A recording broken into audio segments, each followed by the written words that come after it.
A very good afternoon to you. Welcome to Weekend Central. I come to you live from our studios here at Adesawe Kanda in Accra. We're also live on DSTV channel 279 and all our social media platforms is TV3 Ghana. My name is Judith Brown. Your thoughts and comments are welcome online as well. My name is Cedi. But coming up as the headlines. In the bulletin this afternoon, Ashanti Regional House of Chiefs pushes for policy shift demanding that traditional leaders have a direct say in who gets mining concessions in their areas. Also this afternoon, private legal practitioner Martin Pebu wants the police to be equipped and resourced to handle the illegal small-scale mining, also known as galamsey.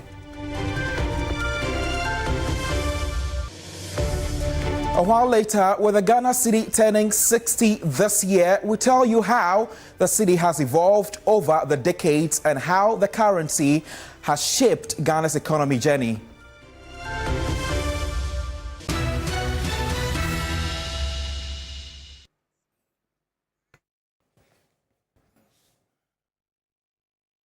Details of these and more stories coming your way in the next hour. Remember, the bulletin is live on DSTV channel 279. Welcome to the program. The Ashanti Regional House of Chiefs is pushing for a policy shift demanding that traditional leaders have a direct say in who gets mining concessions in their areas. The argument, the current system sidelines the very custodians of the land. This comes as the Minerals Commission reviews Ghana's Minerals and Mining Act. Mining concessions are often awarded without consulting traditional authorities, a practice the chiefs say fuels conflict and deprives communities of fair benefit. At a meeting with the Minerals Commission, the Asantino Otumfuo II stressed that this must change as Ghana reviews its 2006 Mining Act. One year man license and some will be mining work on Quamber and the first war, he no involvement the same. And the any other drink when yet in Tim the Aqua woman. Now, woman, she said, said they pay out to her, yem my concession war, and crying Rubano be joining to my concession, were brand and none anymore. I know dear, and yet it had better no more drama and then money, my and she said, Palm naive. Responding to these concerns, Deputy Minister for Lands and Natural Resources, Yusuf Suleimana, assured the chiefs that their role in concession allocations will be strengthened. Hitherto, chiefs are there and people will walk to them and say that I've been given a license to come and mine in your community. This time, His Excellency, the President, is saying that that should become a thing of the past. The chiefs must participate in deciding who mines in their areas, and this is very, very important. You cannot have your mineral deposit sit in your palace and somebody will come and fly a letter over your face and say that I've been asked to come and mine in your community. The mineral resources belong to you, and you must participate in deciding who mines it and what benefits you get from it. The minister also announced a new policy that is replacing community mining with cooperative mining to ensure profits stay within communities. Under the community mining, individuals were the ones who have control over the system. And this is what the president, working through his minister and our Minerals Commission officers, want to change.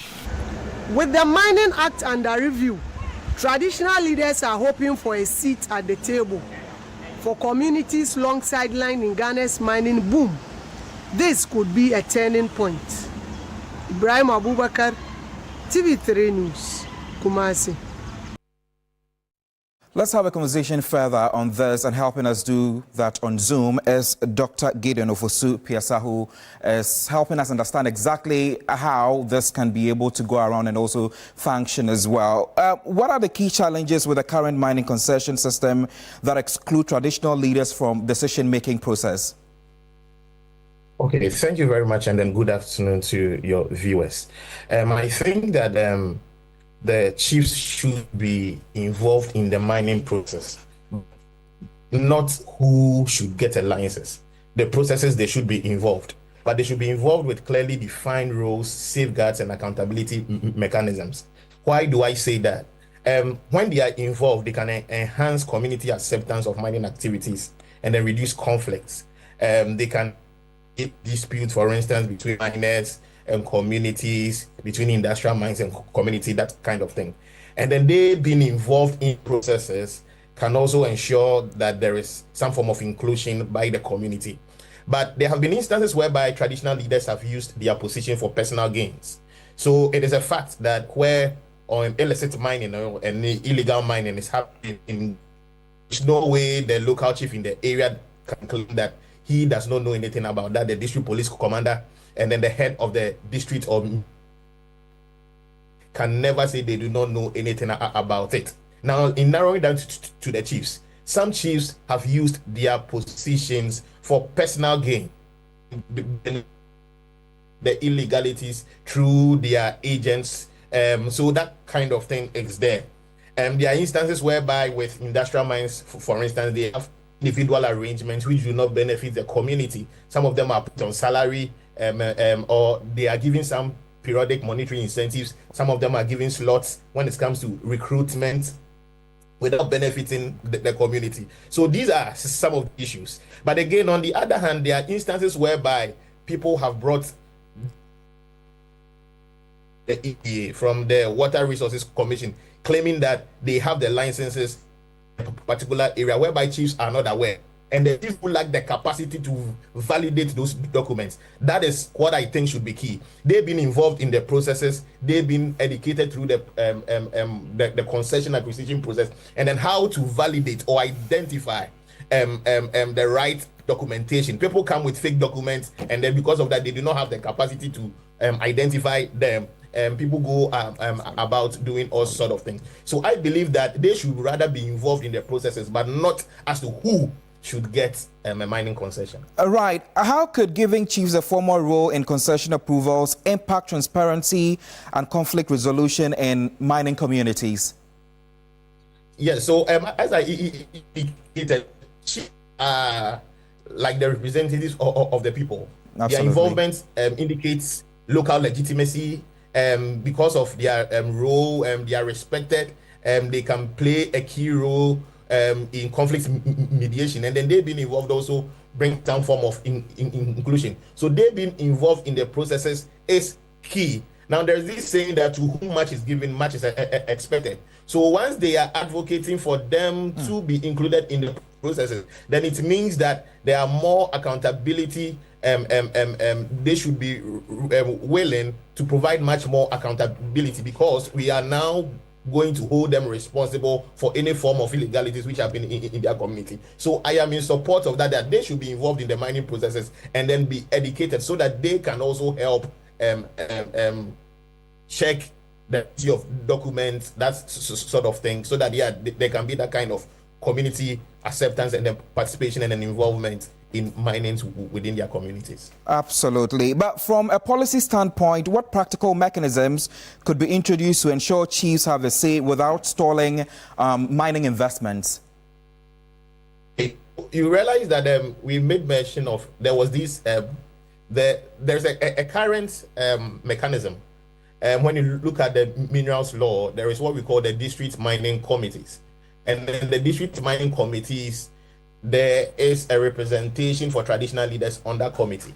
But again, you realize that because the district mining committee is usually headed by the political leader there, they have sometimes thwarted law enforcement efforts. So the district a decision that, okay, we want to do a law enforcement in a particular area. We are going tomorrow, and then by the time the meeting ends, information has been leaked. Why? Because there are people, not only the traditional leaders, but there are people on the committee who are beneficial owners of all the illegalities that is happening there. So there is a current mechanism, they are in there. So again, when there was the community mining, and when you look at the framework, there was also a mechanism whereby they were included. So they have not been excluded, they are in there, but I think it has to do with issues about dealing with vested interest around accountability to ensure that the meetings, they are able to report in real time, or to their people so that they really know what is happening, and then their people are also assured all decisions are taken in their interest. So that kind of provision has been made for chiefs. But from what you said, do you think the shift from community mining to cooperative mining is genuinely beneficial to local communities, and how should it be implemented to work effectively? I think, there is usually the difference between what we have in the books and then what we have in practice. Community mining was perfect, looking at the arrangement, okay? The kind of stakeholders who are to be involved, the kind of infrastructure, health, safety, environment issues, that should be reporting mechanisms of production should be on the that should be implemented. The document was great, but of course, as the policy was rolled out, there was some kind of political capture, whereby community mine schemes were being managed by district constituency executive, that sort of thing. So changing the name is not going to be the solution. It is rather implementing to the latter what is on paper. That is the solution. Because whichever model, whether community mining, whether cooperative, the motive is to get the locals involved in the processes so that they are local beneficiaries, so that they are formalized, regulated, so that they can be brought into formal supply chains, including having source to finances and having source to equipment, that sort of thing. So it is not the changing of the name, but implementing what is in the books to the latter is the most important thing, and then how to deal with vested interest, political capture, or that is what we should be looking at. Right. Thank you so much for your time. It's always a pleasure having you join us, and your insights have been well appreciated. Dr. Gideon Ofosu-Piasa as a minerals analyst. In more news this afternoon, the 2024 flag bearer of the All People's Congress, Hassan Ayariga, has asked that Ghana institutes a system where only the state mines gold as a means of dealing with illegal mining menace. Ayariga says, although the gold board seems to create the path towards that, more needs to be done. He spoke in an interview with Beatrice Edu. The issue of Galamsey, both political parties, when in power, become the kingpins of Galamsey. And it's not news to me if the Attorney General or Yoko or whatever is fighting political party leaders who are directly involved in Galamsey. It's no news because they are the kingpin of Galamsey. Until we regulate it and let the state become the only institution to mine gold and sell gold, we will continue to have political parties who take advantage of that power and then misuse it, destroy our water bodies, and then mine gold in the name of their parties in power. So then you'll be happy with the gold board that has been set up, which seems to kind of channel everything through that institution? I am happy with the gold bond, but I also think that the gold bond should have gotten a legal backing, a constitutional backing. You see, me, I always believe in constitution. When you want to do something, I will ask you, do you have a constitutional right? The gold bond was not constitutionally backed, but it was a policy from the government who decided to do that. But in our country, we need to, if we want to do something, get the constitution to back it so that nobody comes chasing you one day or the other. Minister of Government Communications Felix Kwakye Ofosu has said that Ghana has seen improvements in the fight against illegal mining, otherwise known as Galamsey, under the Mahama administration. Felix Kwakye Ofosu said that President John Dramani Mahama has restated his commitment to the fight against illegal mining. According to him, President Mahama recently held a meeting of all those who matter in the security of the country and tasked them to arrest anybody found engaging in the illegality.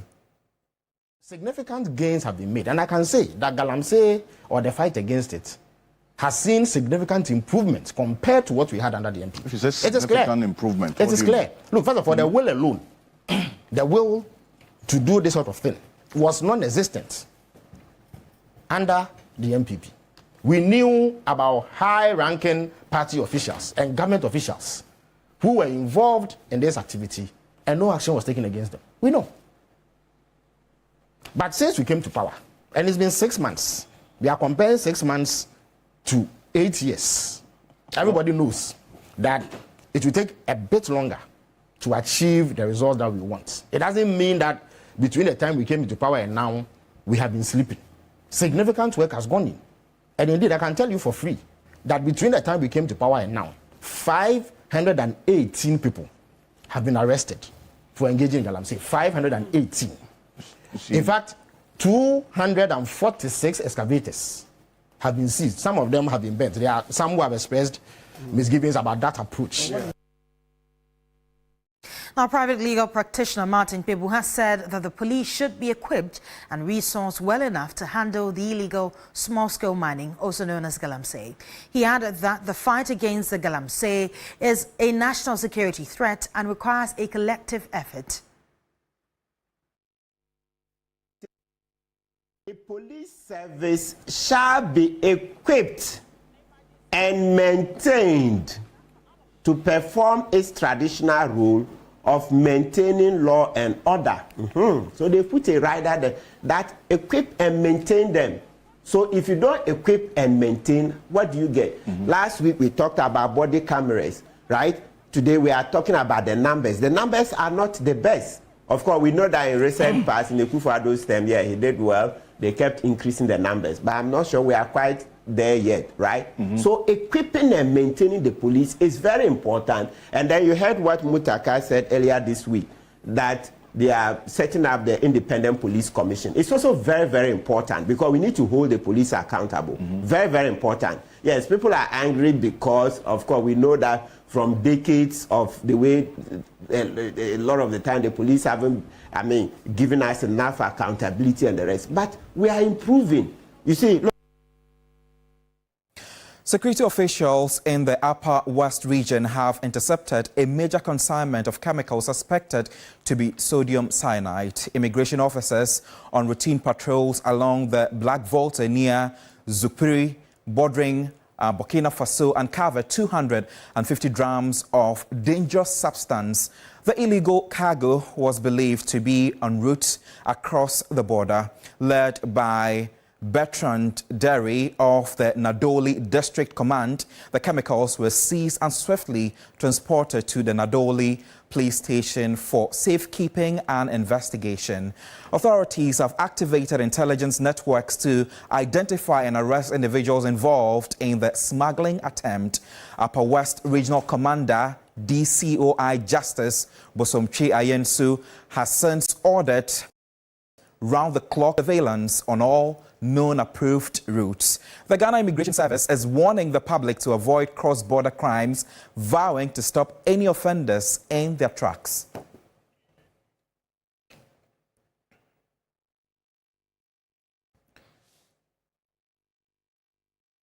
Inspector Yusuf Durana Abdul Mumin is joining me for a conversation from the Upper West region, and he is, I beg your pardon, the Upper West Regional Public Affairs Officer of the Ghana Immigration Service. Thank you so much for your time. Have any suspects been identified or arrested in connection with the attempted smuggling?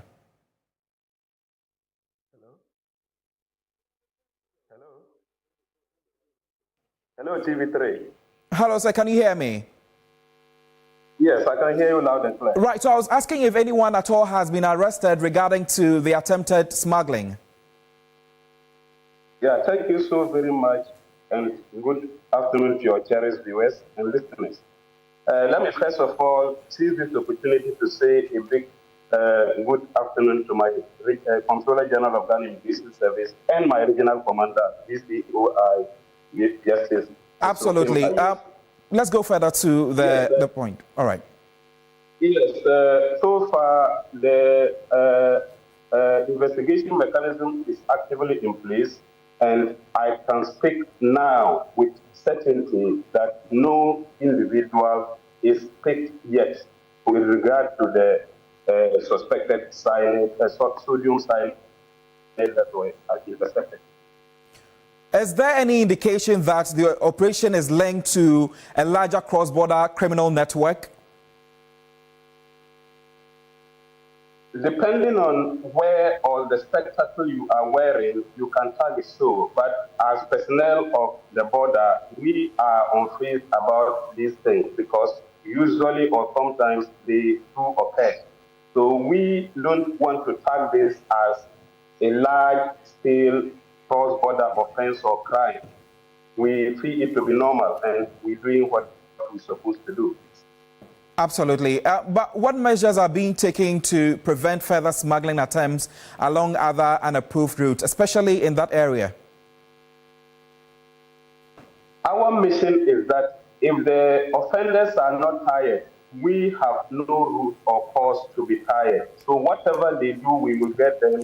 And some of the measures put in place include the routine patrols on the porous borders, the 24/7 deployment of personnel to the known unapproved routes, and of course, if you come to Upper West Region, we have also established a series of inland checkpoints that serve as second layer to what might have been used or crossed into the border at the blind side of the personnel. That said, in fact, we are sure the mechanism or methods put in place are up to the task, except to say it is up to the offenders to change, else the law will catch up to anybody who tries to ply the trade of cross-border crime. Right. Thank you so much for your time and the necessary updates. Inspector Ibn Yusuf Durana Abdo Mumin Seidu is the Upper West Regional Public Affairs Officer of the Ghana Immigration Service. Let's do some more stories now. And introduced in 1965, the Ghana Cedi, a symbol of the country's pride and heritage, is 60 years old. Some say its resilience mirrors Ghana's broader economic challenges and achievements, reflecting periods of inflation, currency redenomination, and structural reforms. Evelyn Tingma delves into how the Cedi has evolved over the decades and has shaped the country's economic journey. Before Ghana gained independence in 1957, Nigeria, Sierra Leone, Gold Coast, now Ghana, and the Gambia used a common currency called the West African currency. The West African currency was nothing than the British pounds, shillings, and pence. That's all. But the then currency was equally strong like the English pounds and shillings at that time. That's why in those days, you can order things directly from here to England and they will accept your money without questioning. A few years after independence, there was a change to the Ghana pound, shillings and pence. Then came on the notes and the coins, the head of the president of the republic, that's Sergeant Dr. Kwame Nkrumah.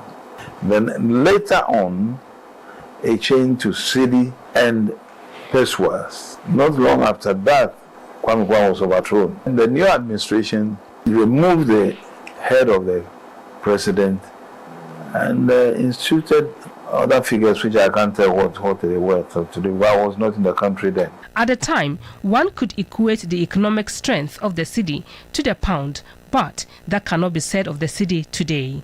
If we now want to equate the strength, the economic strength of our Cedi, that will with of course either the dollar or the pound, that will depend on how we as a nation work. If we work hard here and we export more than we import, then our currency will be strong. At the moment, we import more than necessary. And that is what has brought our Cedi to its knees. And I think the present leadership is trying to correct that. Despite its hyperinflation, repeated devaluations and redenomination, the Cedi, 60 years on, has provided bread and butter for many. What started at 2.4 cedis to 1 British pound has evolved into a currency many Ghanaians now watch daily with conscious eyes. I came to Accra 74.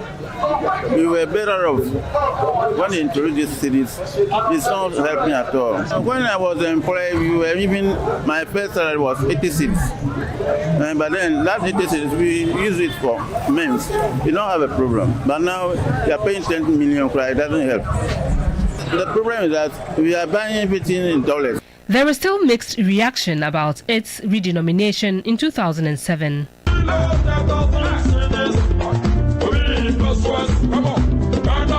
There is no change in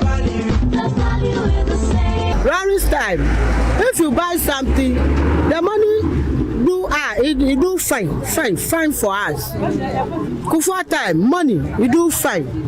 Akufado finish. The money, he come, he change the money, 1 million, 2 million. If you change something or small, I don't like it's too much. Previously, if you were to go and purchase something that is worth, let's say, 10,000, you carry a big bag of money to go and buy those things. But now with the higher denominations, you can carry something small but of higher value. The bigger notes, they are good in terms of when you are traveling or you are doing business.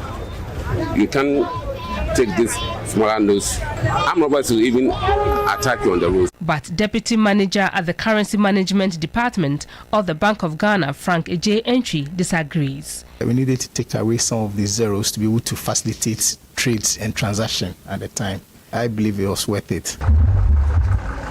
As the country's main medium of exchange, the cedi has served as more than just currency. It is a national pride, and its role in trade, investment, and day-to-day transactions continues to be fundamental to the functioning of the Ghanaian economy. The currency has also evolved to more sophisticated security features, with each change aimed at improving efficiency, trust, and resilience. Even though we've had some challenges over the years, coup d'etats, there have been some currency devaluations and currency depreciations along the way, but the extent to which we have been able to be resilient as a country is one of the significance of celebrating the Cedi as 60. Over the years, the bank has developed robust systems, inflation control mechanisms, and then digital innovations, which are the hallmark of institutional capability. So for most of the emblems, images you see on banknotes, gives us, they portray our culture and our identity and our heritage. So it gives us that sense of symbolism. The Bank of Ghana has outlined activities for the Cedi at 60 celebration. A pilot was conducted in 2023, which was very, very successful. And then beyond the pilot, the bank has also organized a hackathon. And then the hackathon was just an innovative contest, as a contest of ideas to unearth other innovative use cases for the ECD. We've also done a few simulations as a central bank. For instance, we've simulated cross-border payment using ECD. Now the bank wants to review the entire ECD project, and then the bank would update the public on the way forward. The ECD may be the next chapter in this evolving tale of the Cedi. Evelyn Tenkma, TV3 News, Accra. Let's now talk about how you make the Cedi in your day-to-day hustle and some of the disadvantages that it may come with. In the rush to meet deadlines and show productivity, many young people are skipping meals and ignoring the warning signs of their bodies, and that could be given to them. But for some, that innocent hunger turns into something more serious like ulcers and gastritis. In this report, my colleague Christabel Success-Trove explores how the pressure to succeed is affecting the health of Ghana's working youth.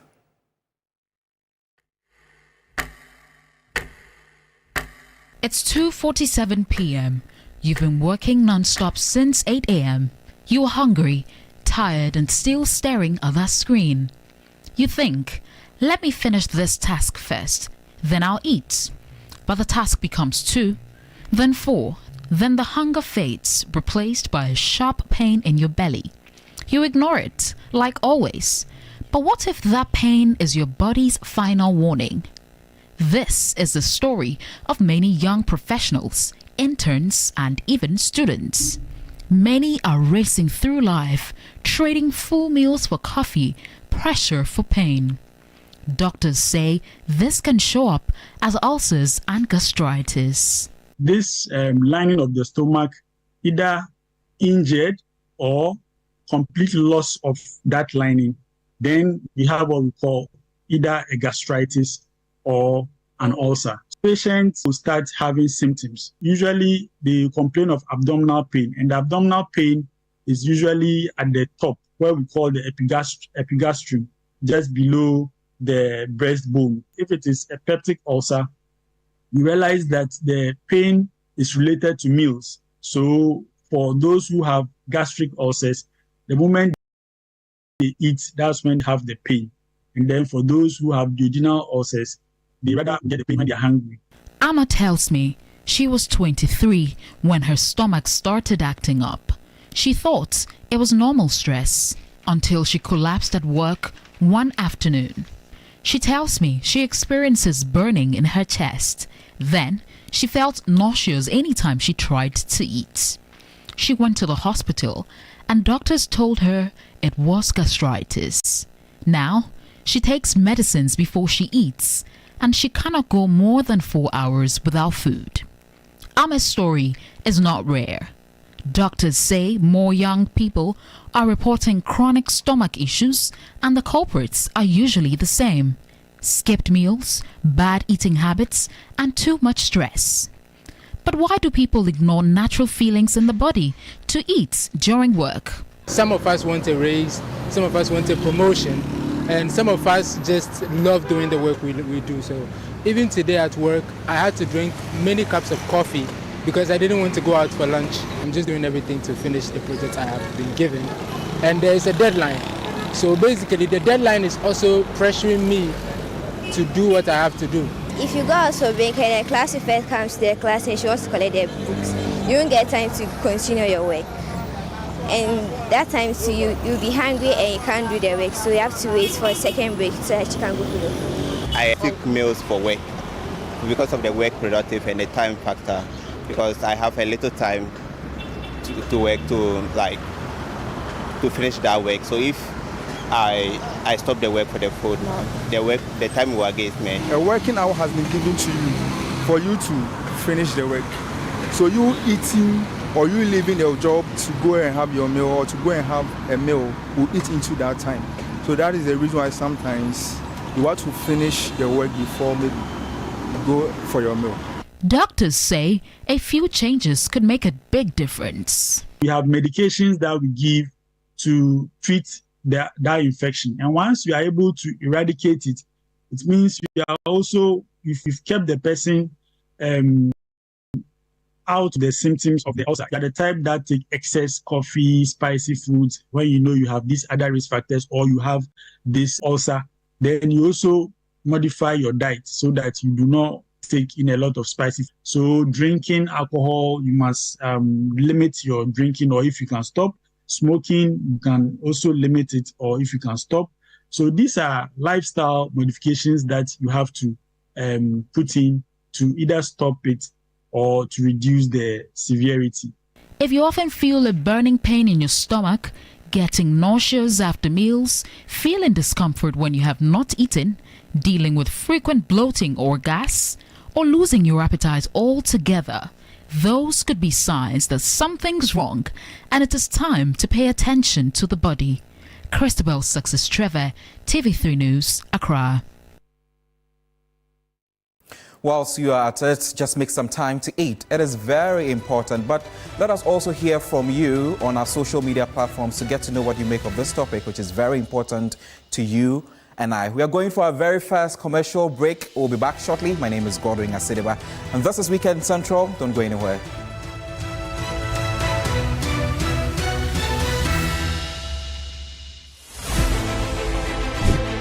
Reporting from the Takoradi Market Circle, from the heart of the Upper West Regional Capital, from the heart of the Ashanti Kingdom, reporting from Sunyani, from the Central Business District of Navrongo. The parliamentarians are on recess. This is where it all unfolds, the moments that potentially alters the course of our nation and the world. These are the individuals we recognize, the voices we amplify, who appears on screen and who contributes behind the scenes.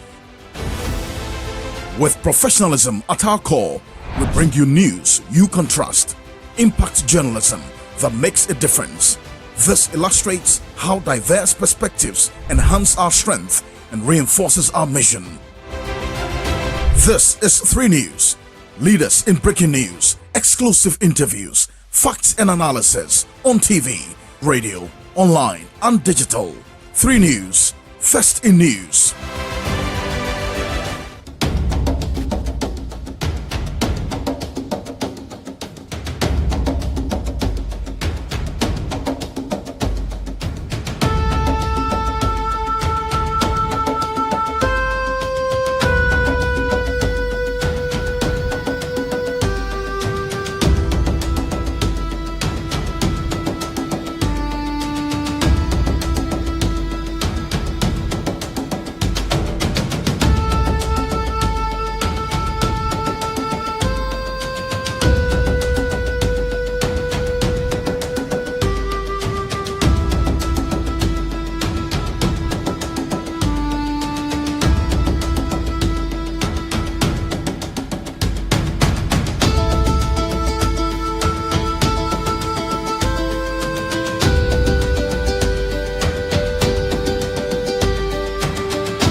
Welcome back. You're still watching Weekend Century. We're going to do some more stories now, and we're heading this time to Asoko in the Shama municipality of the Western region, where Rama Smith shares the story of 11-year-old Miriam Abina Ishan being physically challenged. Miriam battles daily obstacles to attend school, but her classroom experience is particularly challenging as she's forced to stand for hours, unable to sit and write due to her physical limitations. There's more in this report. It's 6 a.m. here at Asoko, a community in the Shama municipality of the Western region. 11-year-old Miriam Abina Ishan starts her day just like any other child. Despite the challenges posed by her physical disability, which affected her mobility from the age of 6, Miriam is resolute in her pursuit of education. Her physical condition makes walking difficult, but undeterred, she walks approximately 600 meters to school each day. Miriam is an asset to her school, actively participating in cleaning the compound and classrooms. However, her condition poses a major challenge in the classroom. She has to stand for hours, unable to sit and write. But when it comes to writing, because she shakes, it becomes very difficult for her to sit down. So she's always standing whenever she's writing. And because of her condition, it becomes very difficult for you to mark her work. In fact, I have been able to mark her work because I've taught in KG for not less than 10 years. So because handling those children with their horrible handwriting, I'm able to read what Miriam writes. Apart from that, other teachers finds it difficult to read. If you take your time and mark her papers, always she performs well. In fact, she is one of the best learners in the classroom. Miriam's story is not an isolated case. Many physically challenged children nationwide face similar challenges. Assistant head teacher of Nana Brekrum Model DA Primary School, Grace Eshen, wants Miriam's parents to seek medical attention for her. We also think that sending her to a special school may also worsen her condition, because as she's here, she's always doing the things that other children are doing. So in fact, unless they take her to a specialist to be able to identify the particular problem she has, for me, I only know that she's a special child, but I don't know the condition she's suffering from. So those special people can identify the problem, and they will be the best people to recommend where to send her. The parents are yet to do this due to financial constraints. The father, Christopher Eshen, is appealing for support to help Miriam overcome her physical challenges in accessing education. I am appealing for support. Her hands shake while writing, making it hard for her teachers to read her work. This poses challenges for both her and her educators despite her academic excellence. She has to stand to write, which can be distracting for others. I am seeking assistance from the public to help my daughter access the resources she needs to thrive.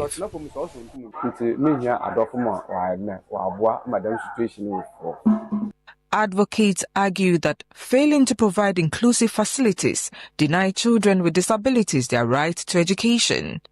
The question begging to be answered is how long must they wait for this change? Meanwhile, Miriam continues to fight for her future, standing resiliently against all odds. Rama Smith, TV3 News, Asoko. Really touching story there. In some of Ghana's rural communities, revolution in early childhood education is transforming the lives of thousands of children and their families. In the following report, my colleague Christopher Mwako tells the story of how the Lively Minds program by the Ghana Education Service is using parents whose roles are overlooked for the development of children.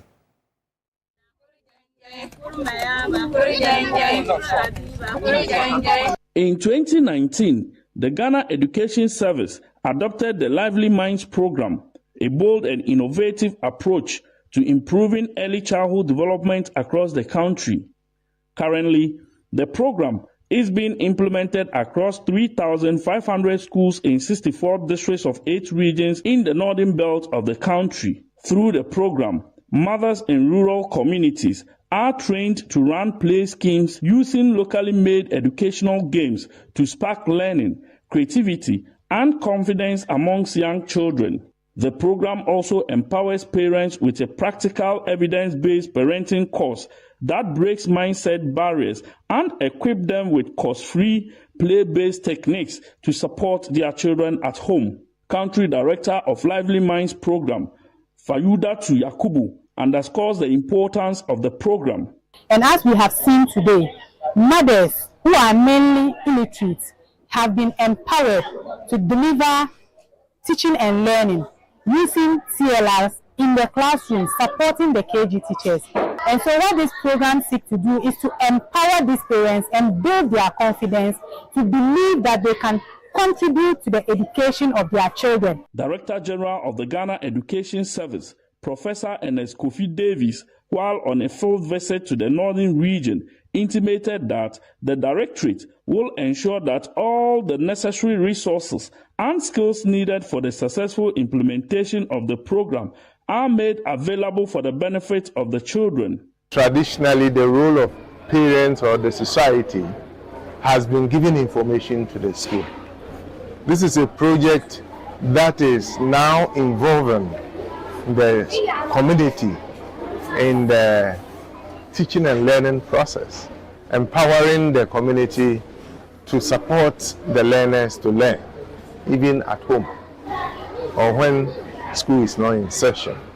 So the level at which this project has taken community participation is unique. The GES Lively Minds program is not just improving cognitive and emotional development for children, it is also shifting mindsets, building community capacity, and laying the foundation for lifelong learning. Now, despite a recent increase in cash disbursements under the Livelihood Empowerment Against Poverty (LEAP) program, calls are mounting for the government to raise the amount even further. Beneficiaries and advocates alike are appealing for an upward adjustment, citing the program's significant impact on vulnerable households. For many vulnerable families, the support has eased economic strain and offered hope in difficult times. Beneficiaries expressed deep appreciation for the assistance, but urged government to review the grant levels. When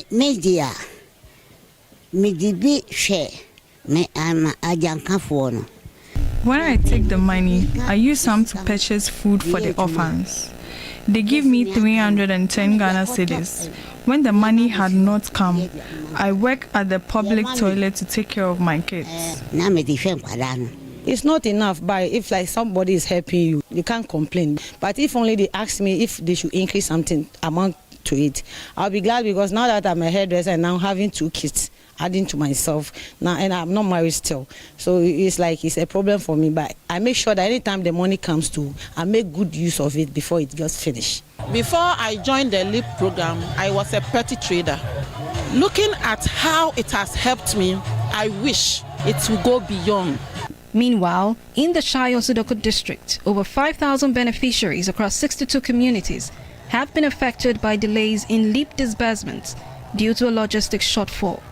Our ability to move to the field to pay beneficiaries is not been an easy task. We are supposed to start on the 7th and end on the 18th, but we are not able to execute that. We only paid for 4 days. We are left with the interlands to go, that is the Osudoku. Here is the Shai. Those areas are far places. We cannot do without a vehicle. For the others around here, normally we try to use motorbikes. According to the Director of Social Welfare Community Development, Teresa Akoto, the government has begun reassessing households. In reassessing, the government can now see the need to scale up the projects. And in reassessment, it will also determine whether those on the projects are some being empowered enough to exit the project, so that it gives way for other beneficiaries to be enrolled in the projects. Most recently, the government announced an increase in overall funding from 728.8 million Ghana cedis to 953.5 million Ghana cedis, reaching 400,000 households across Ghana. Residents of Gumwanya Mibetre, a community off the Kasawineba Highway on Tuesday morning, prevented a road contractor from continuing work following attempts to destroy their only water source. Stanley Nibleo reports that the well affected by the highway construction has served the community since 1995. The 30-kilometer Kasawineba stretch forms part of the 1,028-kilometer Abidjan-Lagos highway, which is under construction to boost regional integration, enhance trade, and ease vehicular traffic along the West African corridor. Work is progressing steadily, with retention walls, drainage systems, and base layers being completed in sections, pending asphalt overlays. Major excavations are also ongoing at the Winneba roundabout for the construction of an underpass.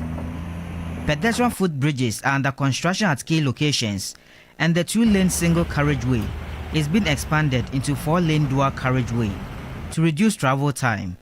However, some communities along the corridor are facing adverse effects of the construction. At Gumwanya Mibetre, residents have suffered damage caused by rock blasting activities. Several houses have had their roofs damaged. One of the affected residents, Xavier Weto, lives with his nuclear family in one such house. The rainy season brings additional hardship as the perforated roofs leak severely. His shop has also been impacted. He told TV3 that repeated attempts to get the contractor to rehabilitate the house have yielded no results.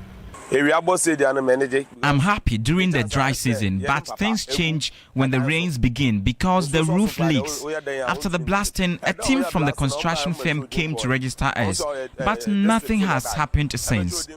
Earlier in the day, angry residents blocked an excavator from operating after learning that the contractor planned to destroy their only well. The well is the only water source for the community, and residents insist the contractor must provide an alternative water supply before decommissioning the well. However, when heavy equipment arrived on Tuesday morning to begin excavation work, residents resisted, grounding the machinery in protest. Last 3 months, the contractor deployed workers to the site around the well 3 months ago, but they retreated after we confronted them. They returned last Saturday, but we stopped them from working because their activities could damage the well. This morning they came again, so we decided to ground their equipment until they provide the community with an alternative water source. The well is vital to everyone here. If it's destroyed, the whole community will suffer. We won't let that happen. TV3 visited the offices of MMD Lovely Company Limited for a response. A project consultant who spoke off camera confirmed that 4 boreholes are scheduled to be constructed for the community as part of the contractor's corporate social responsibility. He assured that the boreholes will be completed before the community's existing well is removed. Meanwhile, construction activities have led to heavy dust and increasing traffic congestion along the highway. Some road users shared their concerns with TV3. The entire stretch gets flooded whenever it rains, making it difficult for both pedestrians and motorists to commute smoothly. The contractor has slowed down, but work is ongoing with diligence to ensure the road is durable. The standoff at Gumwanya Mibetre highlights the importance of balancing development with the needs of local communities. As road infrastructure improves, it is essential that mitigation measures such as the timely provision of alternative amenities are prioritized to prevent social unrest and safeguard livelihoods. Stanley Nibleu, TV3 News, Central Region. Now, the World Bank is urging the government through the Ministry of Finance to urgently present the additional financing support of $125 million to Parliament for approval to fund the rehabilitation of the Via Dam in the Upper East region. The project will support irrigation of 850 hectares of land on the left bank of the dam. A report by Tanko Mohammed Rabiu. The Via Dam was constructed between 1965 and 1980 to support all year-round farming. The Via Dam also serves as the source of drinking water for residents of Bolgatanga and its many surroundings. Since its completion, the facility has not seen any comprehensive rehabilitation works. Canals, drains and others are almost completely broken, preventing farming during the dry season.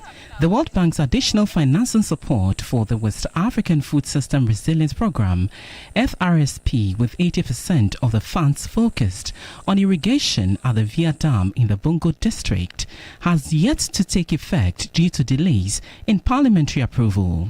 The World Bank Task Team Leader for the Food System Resilience Program, Ashwini Rika Sebastian, during an inspection tour of the left bank of the dam, called for quick action by Parliament to approve the facility for the project to take off. We want to rehabilitate these main canals. We have the resources, we've done the design, we are in the process of where we need to contract, but we need this financing to be taken to Parliament so that it can be approved. The Upper East Regional Minister Donatus Akamugri Atanga highlighted the significance of the dam for agriculture and water access in the region. We want to call upon the youth that when this project is completed, they should apply themselves to it. And so that once they are engaged in agric and with the mechanization program, under the Feed Ghana project of the government, the youth will be gainfully employed, and so that we'll be able to improve ourselves and improve the economy of this particular region. The Member of Parliament for Bongo, Edward Bawadria, assured the World Bank of Parliament's readiness in approving the financing support. We are going to engage to ensure that whatever steps that are required to be done, we can get the process documentation through the Ministry of Finance to Parliament so that the passage can be done. The project includes the rehabilitation of the main canals, lateral systems, automation, as well as bridges connecting communities. It will also involve training farmers on how to increase productivity. The government has employed 10,000 nurses and midwives in the first half of 2025, with 7,000 already added to the government payroll as part of efforts to strengthen Ghana's healthcare system 7 months into the Mahama administration. The Minister of Health, Kwabena Mintah-Kando, speaking at the Government Accountability Series, also revealed that government had cleared all areas of the National Health Insurance Scheme, totaling 603 million cedis. The minister acknowledged the long-standing challenge of over 70,000 qualified but unemployed health workers. He assured the public that the government is actively working to reduce the backlog. In the past 6 months alone, we have successfully finalized the employment process of over 10,000 nurses and midwives, with many more to come. I am proud to share that we have taken decisive steps to clear the salary arrears for 321 pharmacists, house officers who completed training in 2024, with payment now being processed, while 1,621 qualified pharmacists await permanent employment. We are prioritizing their recruitment as part of strengthening our health workforce. This is just one example of our broader commitment to clearing the backlog across all health worker cadres, ensuring every qualified professional has the chance to serve and strengthen Ghana's health system. Kwabena Mintah-Kando also outlined government's plan to complement local recruitment with managed migration and private sector partnerships, revealing that over 13 countries have expressed interest in recruiting Ghanaian health workers. The minister announced a significant boost in Ghana's health financing, revealing that claims payment under the National Health Insurance Scheme are projected to rise to 75% by 2026. This month. And that's how we wrap up the bulletin. Gordon, I hope it's been a good one. It has been a good one indeed, but the story that really touched my heart had to do with Christabel's, which had to do with how you work and watch what you eat as well. But how have you been able to, It's been a put all of difficult that? one, trust me. Sometimes I don't eat for so long, probably around 1 a.m., p.m., Yeah. and I'm now eating. Yeah. What about you? I think I'm just growing big by the day, but I'm working on that. I go to the gym. Well, that's how we wrap it up right here on TV3. My name is Judith Brown. And I'm Godwin at Cedi, but we come your way same time tomorrow, and do make some time to tune in. We'll see you definitely soon.